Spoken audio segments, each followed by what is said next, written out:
히브리서 11장 32절. 내가 무슨 말을 더하리요? 기드온, 바락, 삼손, 입다, 다윗 및 사무엘과 선지자들을 이를 말하려면 내게 시간이 부족하리로다. 아멘. 히브리서의 결론에 해당하는 부분에 마지막으로 소개된 믿음의 조상들의 이야기들의 이름을 열거한 부분을 읽었습니다. 히브리서 11장 놀라운 강한 믿음의 사람들의 이름이 열거됩니다. 이들은 분명히 우리와는 다른 특별한 사람임에 틀림없습니다. 그러면 믿음이라는 것이 무엇일까요? 교회에서 많이 들어본 단어 중 하나가 역시 믿음이라는 단어일 것입니다. 믿음은 눈에 보이는 그런 무형이기 때문에 믿음이 뭔지 때때로 헷갈리기도 합니다. 어떤 사람은 큰 믿음, 진실된 믿음, 좋은 믿음 같아 보이는데 또 그렇지 않은 것 같아요. 어떤 사람은 믿음이 없는 것 같은데 이 믿음이 있어요. 믿음을 어떻게 구별할까? 사실 우리의 믿음을 구별할 수 있는 방법은 성도들이 환난당할 때 그 사람의 태도 여하에 따라서 우리가 어떤 믿음의 사람인지 구별하게 됩니다. 그런 의미에서 믿음은 대략 두 가지라고 볼 수 있습니다. 첫 번째, 우리의 믿음의 대상이 되는 하나님을 신뢰하는 것, 어떤 환경과 형편과 처지에 우리가 처하든지 하나님을 신뢰하는 것이 믿음입니다. 두 번째 믿음은 성령의 은사로서 하나님께서 주신 것이 믿음이에요. 예를 들어서 아브라함이 하나님께서 독자 이삭을 번제로 내게 드려라 그렇게 하나님이 명령을 받았을 때 아브라함이 하나님이 은사로 주신 믿음 때문에 아들 이삭을 바친 게 아니에요. 아브라함은 오늘 본문 11장 히브리서 11장 19절에 보면 내가 분명히 이 아들을 하나님이 약속으로 주셨기 때문에 내가 죽인다고 해도 아버지 하나님이 다시 살려주실 것이다 라는 그런 믿음이 있었어요. 이것은 하나님을 신뢰한 것이었습니다. 신뢰하는 것 자체가 믿음입니다. 우리가 하나님을 신뢰한다면 그것이 믿음인데, 신뢰하는 믿음은 그럼 어떤 하나님을 신뢰하느냐? 세 가지입니다. 하나님께는 불가능이 없다는 것을 신뢰하는 것. 아브라함은 자기가 아들을 죽이면 이삭은 다시 살아날 수 없어요. 그러나 하나님은 불가능이 없기 때문에 죽은 이삭도 살려주실 것을 신뢰했습니다. 두 번째, 이 세상을 살면서 하나님이 필요하다는 것을 고백하는 것, 이것이 하나님을 신뢰하는 믿음입니다. 어떤 사람은 교회를 많이 다녀봤는데 뭐 나랑 안 맞더라고요. 그래서 나는 교회를 안 다니기로 했어요. 이런 사람도 있더라고요. 하나님이 자기하고 맞지 않기 때문에 안 다닌다는 이야기죠. 교회에 가봤더니 별로 뭐 좋은 일도 안 일어난다는 얘기예요. 하나님을 신뢰하지 않다는 이야기이죠. 하나님이 저와 여러분들을 이제 돌보시고 우리가 하나님의 은혜가 필요할 때 하나님께서 함께 하신다는 것, 지금은 비록 힘들지만 그 상황 속에서도 하나님이 나와 함께 하신다는 것을 믿는 것, 이것이 하나님을 필요하다는 것을 신뢰하는 것입니다. 이 세 번째는 같은 맥락에서 어떤 어려움에 처할지라도 그 환경과 상황 속에 하나님이 나와 함께 하신다, 그것을 신뢰하는 거예요. 그러니까 성공적인 인생을 살 때는 하나님이 나와 함께 하시고, 내가 힘든 일, 사업에 실패하고 좌절된 일이 있을 때 하나님이 나와 함께 하시지 않는다, 이게 아니에요. 언제나 하나님이 나와 함께 하신다는 것, 이것이 하나님을 신뢰하는 것입니다.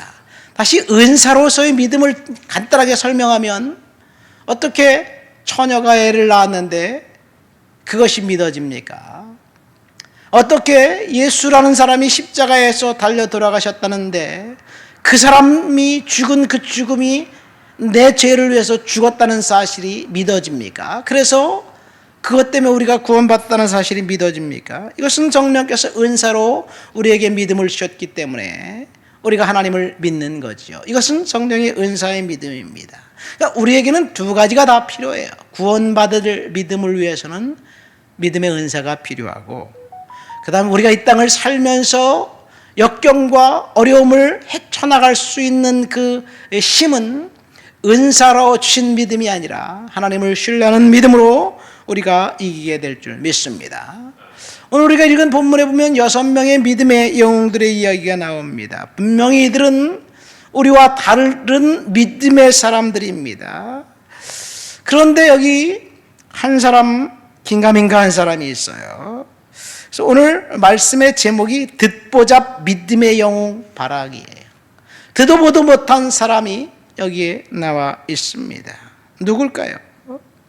여러분, 기드온 우리가 전부 다 압니다. 기드온은 기드온과 300용사라는 그런 내용으로 잘 알죠. 사사기 6장에서 8장까지 보면 엄청난 믿음의 사람이었습니다. 항아리, 횃불, 그리고 나팔 들고 300명의 용사를 가지고 몇십만 명이 되는 미디안 병사들과 싸워서 이겼다는 이야기. 기드온의 이야기가 얼마나 감동적인지, 기드온 협회라는 것을 만들어서 이제 기독교 실업인들이 성경책을 만들어 호텔과 그 군부대 이런 데 조직적으로 보내는 사람들이 있어요. 두 번째는 삼손이라는 사람입니다. 사사기 13장부터 16장까지 나와 있는 삼손. 영화로도 나와 있기 때문에 우리는 너무나 잘 알고 있죠. 삼손의 이야기는 사사기의 중심, 핵심 사건이기도 합니다. 세 번째, 입다라는 사람. 출생이 불행하지만 민족의 지도자로 하나님이 크게 쓴 그 사람, 사사기 11장과 12장에 나와 있습니다. 이들은 믿음의 영웅입니다. 다윗과 사무엘. 사무엘은 마지막 사사였고 선지자였고, 다윗은 하나님을 극진히 사랑했던 왕이었습니다. 다 압니다. 그러나 바락이라는 사람은 잘 몰라요. 왜냐하면 바락은 사사가 아니었기 때문에 그렇습니다. 바락은 중심인물이 아니에요. 사사기 4장과 5장에 나와 있는데 이 드보라라는 여사사의 참모였습니다.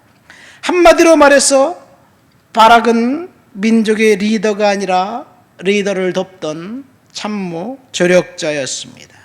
언제나 그는 제2인자 역할을 하고 있었습니다. 그것도 남성 우월 사회에서 여성 사사 드보라를 돕는 사람이었어요.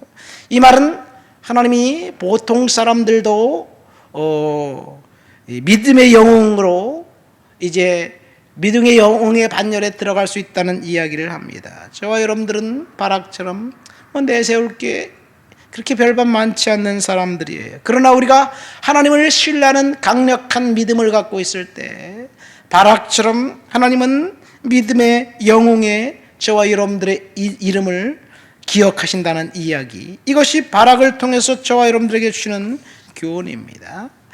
바락은 하나님을 특별히 신뢰했습니다. 어떤 상황이라도 우리가 하나님을 신뢰한다면 바락처럼 하나님께서 우리의 믿음을 인정해 주실 거예요. 사사기의 4장과 5장에 보면 이제 이 가나안 땅, 가나안 왕 야빈이라는 사람이 이 철병거 900대를 가지고 이 20년 동안 이스라엘을 못 살게 굽니다. 첨단 무기를 가지고, 강력한 무기를 가지고 이스라엘을 늘 공격하니까 이스라엘은 늘 이제 아주 왜소해졌고 굉장히 고난 가운데 있었어요. 이 때가 되니까 하나님이 드보라라는 여자 사사를 통해서 이 가나안 왕 야빈의 압제에서부터 구원한다는 이야기예요. 그래서 이 사사 드보라가 바락에게 이렇게 말합니다. 이제 너는 납달리 자손과 스불론 자손 10,000명을 데리고 다볼 산으로 가라. 내가 야빈의 군대 장관 시스라를 너의 손에 맡겼고 너는 전쟁에서 승리하게 될 것이다. 그런데 적장을 죽이는 전공은 너에게 돌아갈 것이 아니다. 그런 이야기를 해요. 열심히 순종하고 충성하고 헌신했는데 전공은 하나도 그가 차지할 수 없었습니다. 이 적장을 죽이는 전공은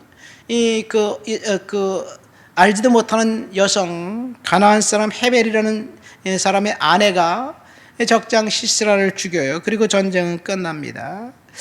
이때 바락은 믿음으로 사사 드보라를 섬기면서 자기에게 그 공적이 전공이 자기에게 오지 않는다 할지라도 완벽하게 순종했던 그 사람이었기 때문에 하나님은 그를 인정해 주셨습니다. 하나님이 저와 여러분들의 모습 속에서 바락과 같은 그런 믿음이 있는지 우리들을 하나님이 바라보고 계신다는 사실을, 그것이 오늘 말씀을 통해서 저와 여러분들에게 주는 교훈입니다. 우리는 내세울 곳 없는 사람들이지만, 그래서 사람들은 인정받지 못한다 할지라도 하나님은 저와 여러분들을 인정해 주신다는 사실을 믿으시기를 바랍니다. 요즘 사람들은 온통 승자에게만 관심을 갖고 있어요. 최근에 U20이라고 월드컵 20세 이하 청년들 월드컵이 아르헨티나에서 끝났잖아요. 그런 경기가 있었어? 우리는 알지도 못했어요. 근데 갑자기 여기저기서 사람들이 U20 김은종 감독 막 이야기하기 시작했어요. 알지도 못한 사람들인데 왜 그러냐? 이겼기 때문에 그래요. 예선전에서 이겼고 16강전에서 이겼고 8강전에서 이기니까 사람들의 관심이 그에게 있는 거예요. 사람들의 관심은 승자에게 있습니다. 그러나 하나님의 관심은 승자에게 있는 것이 아니라 하나님 앞에 순종하고 충성하고 헌신하는 사람에게 있어요. 그래서 우리들이 하나님 앞에 순종하고 충성할 때 하나님의 관심이 분명히 우리에게 있게 될 줄 믿습니다. 하나님 아버지 감사합니다. 바락을 통해서 하나님의 관심에 대해서 다시 한번 생각해 보았습니다. 하나님, 우리가 내세울 곳 없는 사람들이지만 하나님을 특별히 신뢰하는 그 믿음 보시고 믿음의 영웅이라 칭해 주실 줄을 믿습니다. 예수님의 이름으로 기도합니다. 아멘.